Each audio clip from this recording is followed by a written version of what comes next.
আমার মাসুমের বাচ্চাটা কি অপরাধ করছে নির্মম ভাবে আমার বাচ্চাটা হত্যা করলো।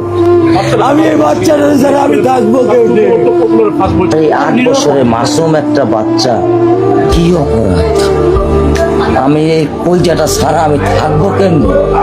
আমার এই বাচ্চাটা আমি ঘরে ঢোকার আগে ফ্রিজের মধ্যে আমার জন্য শরবত বানায় রাখে। আমার বড় মেয়ে না, আমার ছোট মেয়ে 8 বছরের বাবা শরবত ছবি এখানে লাগায় রাখছে। বাবা তুমি আমাকে নিয়ে যাবা?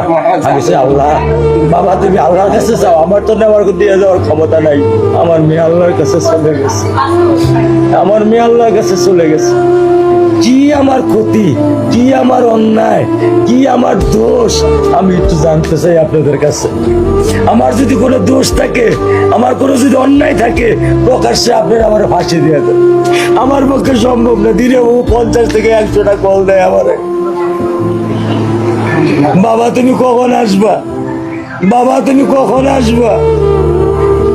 বাবা তুমি কখন আসবা? 8টা বছর আমি আমার বুকের এই ঘরে ঘুম পাড়াইছি।